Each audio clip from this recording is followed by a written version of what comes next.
माझे आपले महाराष्ट्र सैनिक आहेत, अनेक हितचिंतक आहेत, मला त्यांची साथ हवी आहे.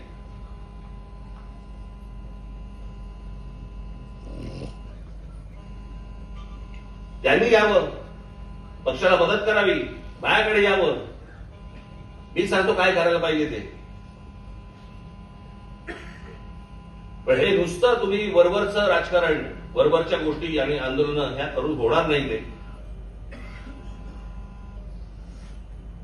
आज आंदोलन घरापर्यंत पोहोचतं,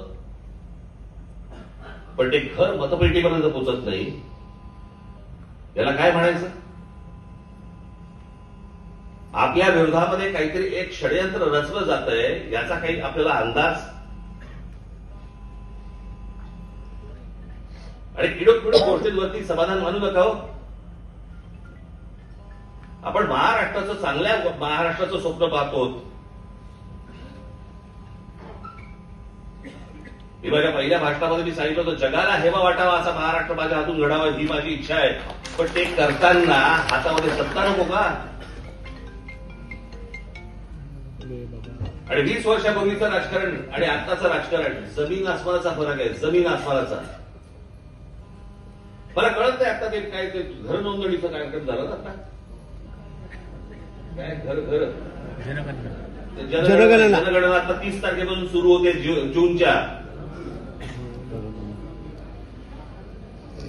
काय घरगणना झाली आता. हे करताना त्या अधिकाऱ्यांबरोबर भारतीय जनता पक्षाचे लोक होते.